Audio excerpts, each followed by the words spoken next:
आप देख रहे हैं न्यूज़ सैर इंडिया और मैं हूं अरफाज अहमद डैंग। एक तरफ कोविड-19 का कहर है और दूसरी तरफ डिपार्टमेंट्स में जो है अपने जो जूनियर जो स्टाफ के लोग हैं उनके साथ जो ज़्यादतियाँ की जा रही हैं, एक उसका भी कहर है। हमारे साथ एक शख्स यहाँ पे मौजूद है, इनसे जानते हैं क्या परेशानी आ रही है। सर क्या नाम है आपका? मोहम्मद शरीफ सर। शरीफ साहब क्या करते हैं आप? मैं ट्रैफिक पुलिस में हूँ सर। कब से? मैं 2009 से हूँ। अच्छा, क्या हुआ, क्या परेशानी आई है? सर मेरे साथ ये परेशानी आई कि मेरे पास एक आईजी ऑफिस में एक बंदा है, वो मुझे अननेसेसरी हरासमेंट कर रहा था।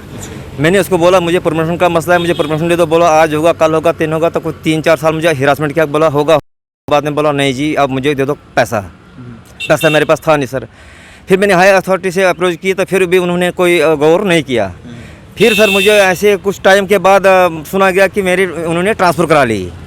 अच्छा, इस वक्त सर इस हालात में मैं कहाँ जाऊँ, कहाँ घर से बाहर निकलना मुश्किल हो जाता है। ना मैं बाहर जा सकता, ना मैं ट्रांसफ़र जा सकता, ना मैं ज्वाइन कर सकता, ना मेरे पास पैसा है। मुझे अननेसेसरी हरासमेंट किया गया महकमे ने, ऊपर से लेकर नीचे तक। फिर मैंने हाई अथॉरिटी में एप्लीकेशन दी, उन्होंने कहा वेट करो। अच्छा, एसएसपी ऑफिस जम्मू से भी मुझे अननेसेसरी हरासमेंट ही किया जाता है, क्योंकि बोले फारग हो जाओ, फारग हो जाओ। मैं कहाँ हो जाऊँ, किस हो जाऊँ, किस हाल में हो जाऊँ। ना मैं उधर के काबिल हूँ, ना मैं इधर के काबिल। क्या क्या दिक्कत आ रही है आपको? अब मुझे सर यही दिक्कत आ रही है, मैं जहाँ हूँ वहाँ ठीक हूँ, मेरे से जूनियर है, मैं उनसे सीनियर हूँ, तो उन जो जूनियर मेरे थे मेरी ट्रांसफ़र कर दी। सीनियर मेरे वहाँ को 30 साल से बैठे, उनकी कोई ट्रांसफ़र नहीं की, क्योंकि वो उनके खास चमचे हैं। मेरा कोई नहीं है वसीला। मैं बिलोंग करता हूँ डोडा रामबन बनहा से।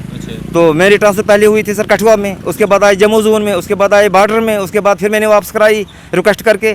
फिर मैं ट्रैफिक में आया। अब मुझे यहाँ पर भी जीने नहीं दे रहे हैं। अब ये मेरी गलती बताइए क्या है क्या नहीं है। महकमा क्या मुझे अननेसेसरी हरासमेंट कर रहा है सर। तो जो आपने अप्रोच हायर अथॉरिटीज़ के पास की, उसका कोई आपके पास है कोई प्रूफ? मेरे साथ एप्लीकेशन मैंने बाई डाक भेजी है, मगर मेरे पास अभी सर इस साल में न वहाँ जाने देते हैं दफ्तर में, ना यहाँ जाने देते हैं दफ्तर में। बोल रहे नहीं जी अभी कोरोना टाइम है, वो अंदर नहीं जा सकते हो, वो मिलने नहीं दे रहा, वो कर रहा, ये हो रहा है। अब मैं कंसर्न एसएसपी जम्मू से यही अपील कर सकता हूँ कि डीजी साहब से अपील कर सकता हूँ कि भाई मैं जहाँ पर हूँ ठीक हूँ। मेरे कंसर्न डीएसपी साहब जावेद साहब है, उसने कहा आप यहाँ ही रहो, आप यहाँ पर ठीक हो, और मैं बिल्कुल ठीक ठाक हूँ, कोई ड्यूटी में कोई कोताही नहीं, कुछ नहीं। वो वहाँ से रिपोर्ट ले सकते हैं। बीच में कीड़े आते हैं सर, ये बीच में ये कहाँ से आ गए बीच में, जिन्होंने ये ड्रामा किया। तो अब मुझे परेशान करने की क्या ज़रूरत थी सर? अगर मेरे से जो 30 साल बैठे उनका किसी ने ट्रांसफ़र नहीं किया, मेरा क्यों किया? अगर मैं जिस अफसर के साथ मेरी ड्यूटी है वो नहीं मुझे बोल रहा है, तो दूसरा कौन सा बोलने वाला आ गया? मेरी यही अर्ज़ है कि मैं पीएचक्यू से, डीजी साहब से, आईजी साहब से अगर कहीं सुन रहे होंगे, देख होंगे कि मुझे इस ट्रैफिक से फारग ना किया जाए। अगर कोई भी बात हो जाए, आईजी जम्मू ट्रैफिक और एडीजी ट्रैफिक और एसएसपी ट्रैफिक और कंसर्न टीम, तो डीजी साहब ये सारे जिम्मेदार रहेंगे जिन्होंने मेरा ऑर्डर अननेसेसरी हरासमेंट कराया। क्योंकि कल कोई भी बात हो सकती है। क्या मैं परेशान हूँ, मैं तंग हूँ, मुझे घर भी नहीं जाने देते हैं, ना मैं जा सकता हूँ, कि हालात इस कदर है। और मैं मुश्किल से यहाँ पर ड्यूटी कर रहा हूँ अपनी, वो भी मुश्किल से, क्योंकि जाने भी नहीं देते हैं। तो मैं यही अपने कंसर्न टीम को हाई अथॉरिटी से और जनाब की माध्यम से रिक्वेस्ट करता हूँ कि मेरी ये जो अप्रोच है ये हाई अथॉरिटी तक पहुँचा जाए और अननेसेसरी इमीडिएट जो है मेरा ऑर्डर जो है ये रोका जाए। मेरी यही अपील है कि इमीडिएट जो मेरा ऑर्डर है रोका जाए। अशरफ साहब, एक करप्शन का भी आपने आरोप लगाया है, ये कौन लोग थे जो आपसे पैसा परविंदर कुमार है सर टीएचक्यू में, उसने मेरा 3 साल से बोला मैं आपको इंस्टीट्यूट दूंगा। और मेरे कुलीग एक बंदा था, मैंने कहा 27 साल में हमारा 3 इंस्टीट्यूट होता है, तो उनको दिया 4200 ग्रेड पे, मुझे दिया 2800। सैम आर्डर सैम सारा कुछ उसी में है। अगर ये सैम आर्डर जो 27 साल में 3 ही देने हैं तो 3 ही देने हैं। उसको 4200 जब दिया तो मुझे क्यों नहीं 4200 दे गया?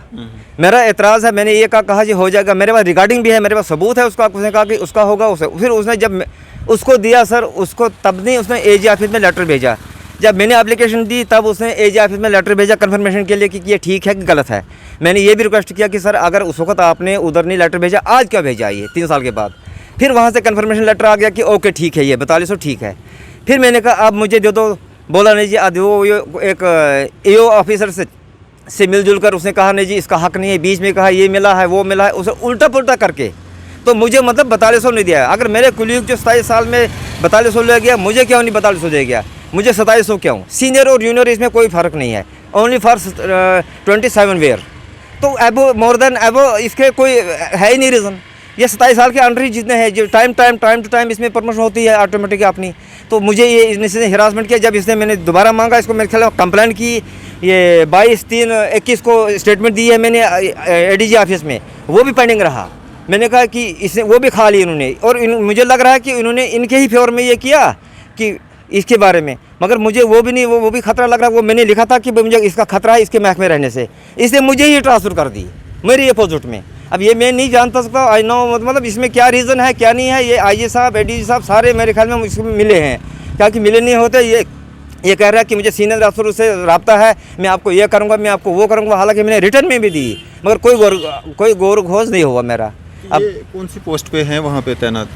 कौन सर? ये सर एएसआई है ये और मुझे कहा सर मैं 8 डिस्ट्रिक्टों का मालिक हूँ। अच्छा, तो अब 8 डिस्ट्रिक्ट को हम कीड़े कहाँ से, हमारे तो ऐसे फायक देगा ये दुनिया के चुनाव में, हम कहाँ जाएंगे।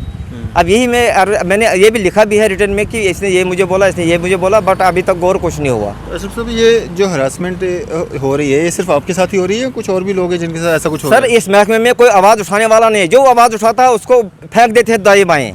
अब कोई ही बीच में जो होता है बेचारा, जो दुख दर्द होता है वही बोलता है, क्योंकि जो किसी से डरता नहीं है, जो किसी अपने सच्चाई पे काम करता है वही आवाज़ उठाता है। बाकी सारे दबे हुए हैं, डरे हुए हैं, क्योंकि बोल रहे अगर हम इसको बात करेंगे तो ये कल हमारे दूसरी जगह ट्रांसफ़र करा देगा।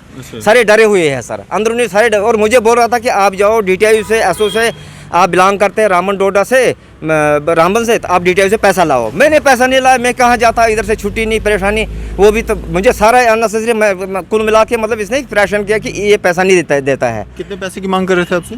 मुझे 50,000 रुपये मैं मांग कर रहा था। 50,000 रुपये मांग कर रहा था। तो अब ये फिर भी वही उसी पोस्ट पर एडीजी साहब से मैं रिक्वेस्ट करता हूँ कि ये क्या मसला है, क्यों रखा आपने उसको यहाँ, तो आप ही से मिला उसको। और ऐसा SP साहब है वहाँ, उसके साथ वो उसके साथ मिला हुआ, हज़ारों एप्लीकेशन की, उन्होंने कोई गौर नहीं किया। जब एप्लीकेशन देते हैं तब जाकर वो उधर रहता है। अब ये हम इसमें आपने अब जो एक जंग छेड़ दी है, अब आपको कोई डर खतरा लग रहा है, महसूस हो रहा है कि आपके साथ कुछ ज्यादती हो सकती है? मुझे सर इसकी तरफ से पूरा खतरा होता है। पूरा जम्मू में कभी भी किसी भी वक्त ये मतलब सोसाइटी से किसी तरीके से कुछ भी करा सकता है, क्योंकि जहाँ पर भी जाता हूँ मुझे रोका जाता है, ड्यूटी मत जाओ, वो करो, ये करो। मुझे इसका मतलब PHQ में गया तो इसी ने किया, IG ऑफिस में गया तो यही आया मुलाने, क्योंकि मुझे मेरे लिए कोई ढूंढ रहा था कि नमूना निकले, इसके खिलाफ हम कार्रवाई करें।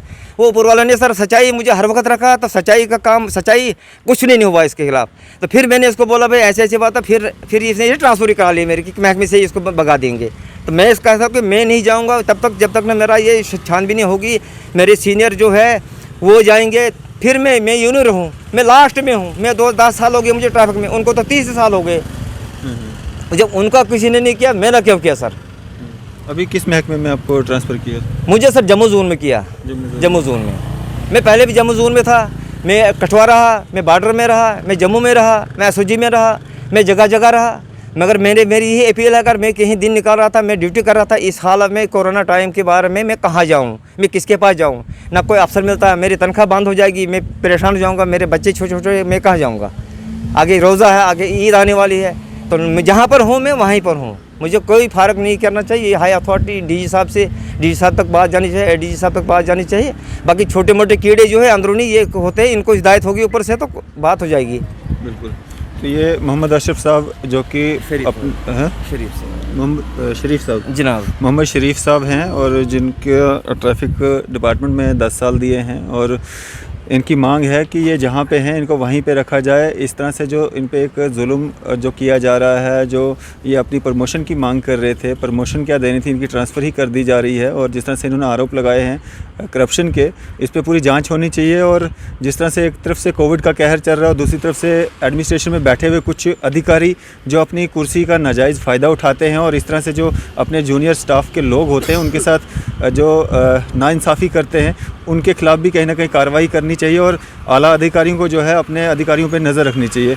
और आते समय में इनके साथ किस तरह का इंसाफ किया जाएगा, किस तरह की कार्रवाई जो है इनके मामले में की जाएगी, उस पर हम नज़र बनाए रखेंगे और अगली अपडेट भी आपको जो है देते रहेंगे। फ़िलहाल आप देखते रहिए। हाँ जी सर, एक मेरी अर्ज़ है, मेरा भाई बीमार है, उसको लेवर इनलार्जमेंट है, लेवर सोरासिस है। मैंने ये भी उनको कहा कि फ़ोटो भी दिखाया, मैंने कहा कि ये मेरा भाई बीमार है, मैं कहीं नहीं जा सकता, उसका ट्रीटमेंट मैंने जम्मू में करना है, जम्मू में कर रहा हूँ। मुझे उधर से भी ये टेंशन है। उसको घर में मैं ट्रीटमेंट लुक आफ्टर करता हूँ, देखभाल करता हूँ। उसका ना बीवी है, ना बच्चे है, ना कोई भी है, मेरे साथ ही है। अब वो भी मुझे वहाँ से भी अननेसेसरी, अब मैं वहाँ, वो बीमार भी है, वो घर वाले भी है, बच्चे भी है, खुद भी है। मैं कहाँ जाऊँ इस वक्त कोरोना टाइम में? मैं मतलब कहीं नहीं जा सकता हूँ। अच्छा जाऊँगा कहीं, ना गाड़ी है, ना वो है, ना ये है।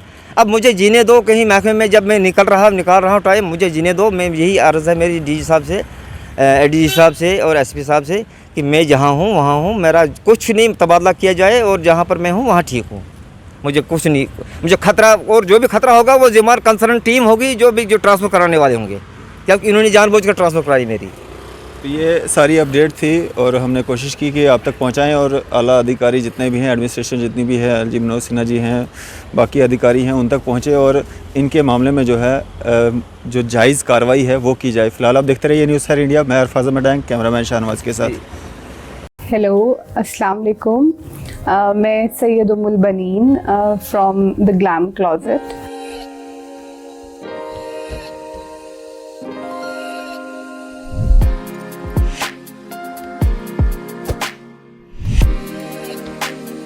मैं बाय प्रोफेशन एक डॉक्टर हूँ, बट मेरा पैशन हमेशा से एक ऑल लेडीज स्टोर का था, जो हम रन कर रहे हैं अल्हम्दुलिल्लाह अभी का मस्जिद चौक पठिंडी में, जिसके हम वजह से काफ़ी जाने जाते हैं। वो हमारी स्टिचिंग है। हमारी स्टिचिंग काफ़ी सुपीरियर है और आप एक बार ट्राई करें आके। बहुत मॉडर्न कॉन्सेप्ट्स पे बेस्ड है और प्राइसेस बहुत रीज़नेबल हैं। हमारे पास हिंदुस्तानी और पाकिस्तानी हर तरह का dress material, footwear, handbags, makeup, lingerie, वो सब अवेलेबल है। हमारे पास एक बार विजिट करें, आई एम श्योर आप बहुत खुश होंगे। Thank you.